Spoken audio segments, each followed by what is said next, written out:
Greetings. This video is the first in a series of videos where we begin to unravel the Reconstruction era, a period after the Civil War from 1865 through 1877. Welcome back to King Channel TV.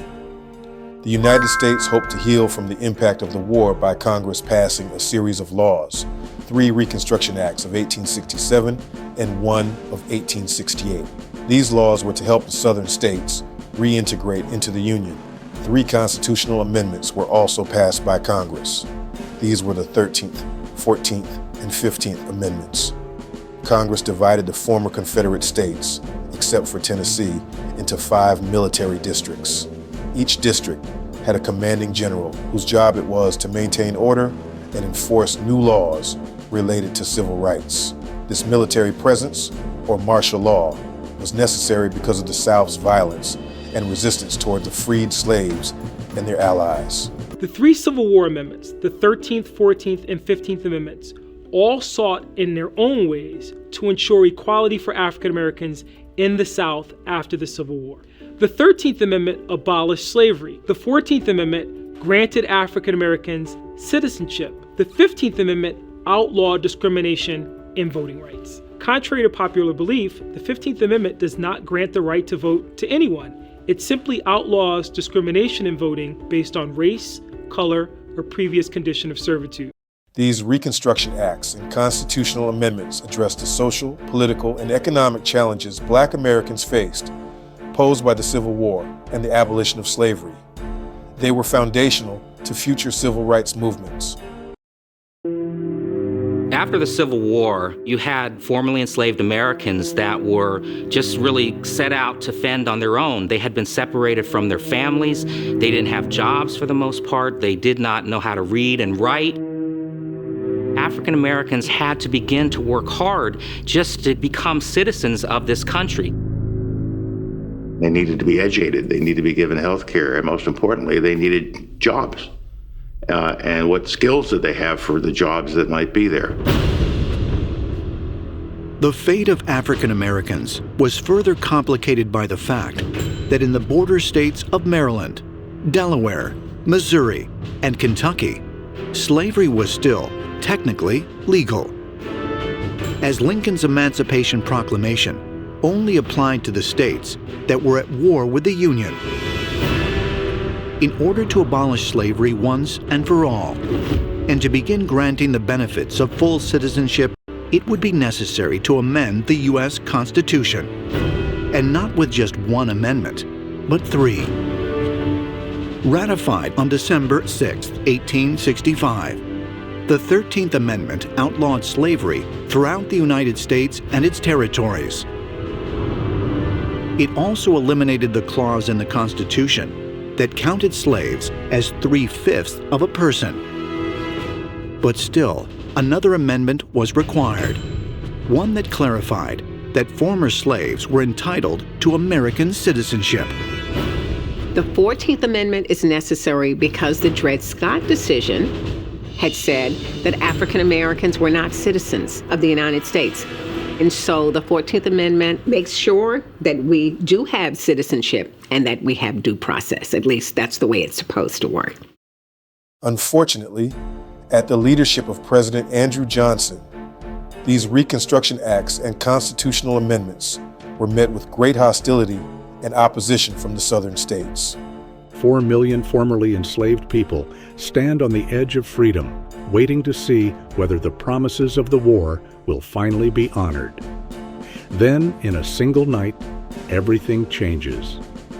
Abraham Lincoln is shot at Ford's Theater. The man who held the Union together through its darkest hour is gone. And suddenly, the future of the United States falls into the hands of a man almost no one truly trusted. His name was Andrew Johnson, a tailor from Tennessee, a man who owned slaves, a fierce racist, and within months his decisions would nearly tear the country apart all over again. Andrew Johnson was born into crushing poverty in 1808. Johnson never attended school.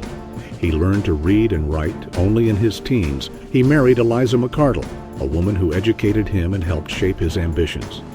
Johnson clawed his way upward. He built a business, bought land, and by the 1850s owned enslaved people himself. He saw slavery not as a moral evil, but as a natural order. Politically, Johnson rose as a populist champion of poor white Southerners. He became mayor, then governor, then U.S. senator. When Southern states began seceding in 1861, Johnson made a surprising choice. He stayed loyal to the Union. He called secession treason. He believed the Constitution was sacred, but only for white men. Lincoln recognized his loyalty and made him military governor of Tennessee, then vice president in 1864, to balance the ticket and appeal to Southern Unionists. When Johnson took office after Lincoln's assassination, the nation held its breath. Radical Republicans wanted justice, protection for freed slaves, and a reconstructed South built on equal citizenship. Moderates wanted stability. Johnson promised firmness, even threatening to hang Confederate leaders.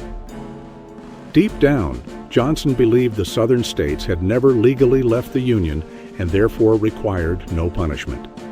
What followed was presidential Reconstruction, and it was a disaster. Johnson issued mass pardons to former Confederates, restoring their land, wealth, and political rights. Former rebel generals and officials were elected back into power almost immediately. At the same time, Johnson offered freed black Americans nothing: no land, no vote, no protection. Southern legislatures rushed to pass black codes, laws that forced freed people into labor contracts, restricted movement, banned gun ownership, and denied basic legal rights. Slavery was gone in name only. Johnson defended it all under the banner of states' rights. Congress fought back.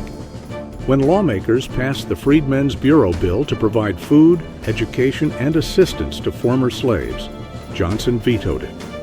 When they passed the Civil Rights Act of 1866, guaranteeing citizenship and equal protection, Johnson vetoed that too, claiming it favored blacks over whites. Congress overrode both vetoes, a historic rebuke. Johnson responded with fury. Violence spread across the South. Riots in Memphis and New Orleans killed dozens of black Americans. Johnson blamed the victims. Johnson opposed the 14th Amendment and urged Southern states to reject it. White supremacist terror groups flourished. The Ku Klux Klan rose in the shadows. Johnson denied their existence. The breaking point came in 1868.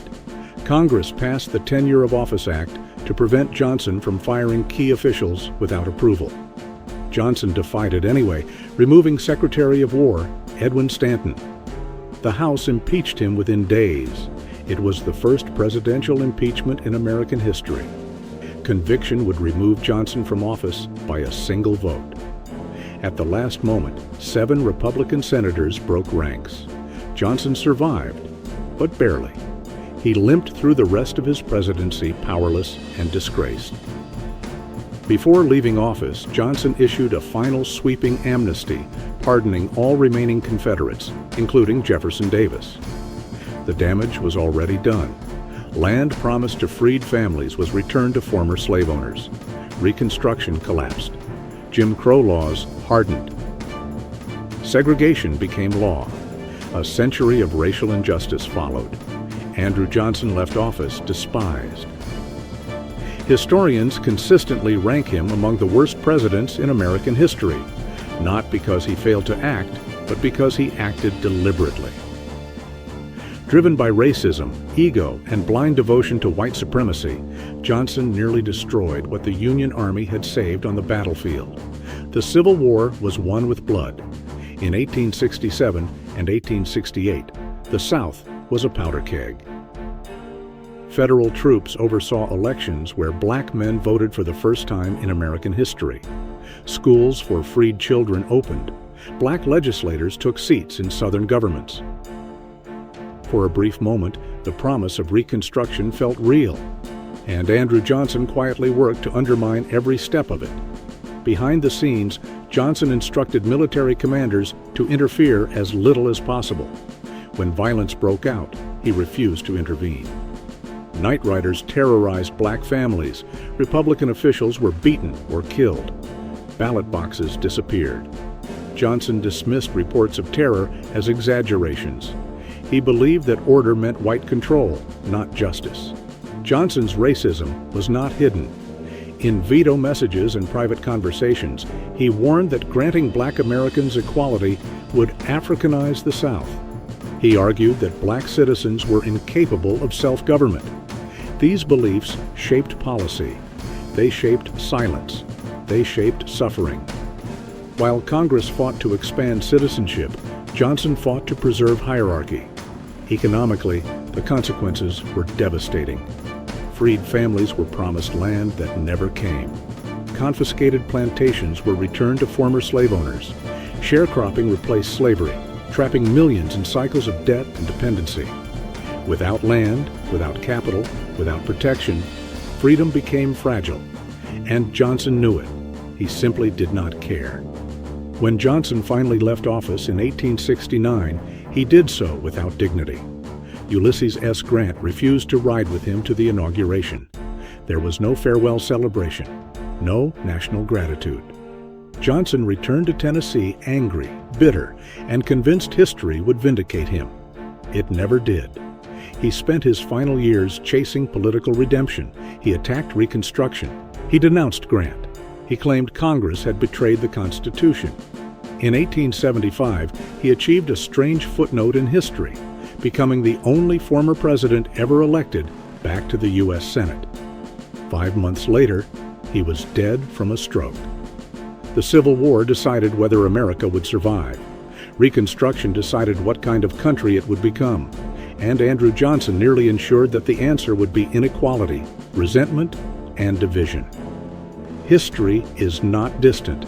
It is alive. And the consequences of Andrew Johnson's choices still echo through America today. So now we see, now we know, that ours is a nation whose history is written in blood, a nation whose foundation is planted on the ideas of Andrew Johnson.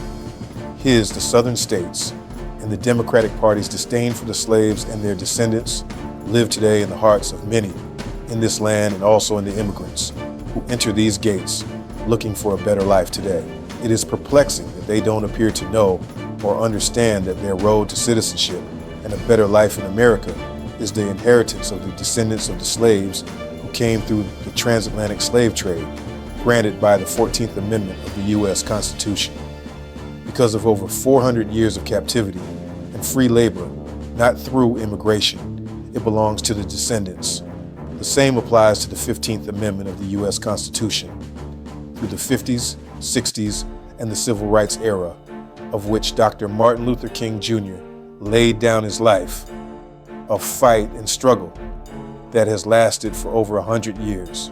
We know this because politicians, lawmakers, news media have usurped the 14th, 15th Amendments and Civil Rights era laws and accomplishments and given them to those that hate us and hate our country. This brings our video to a close. Thanks for watching. We hope you enjoyed it. Leave comments. We'd love to hear from you. Don't forget to like, subscribe, and click that notification bell. Peace.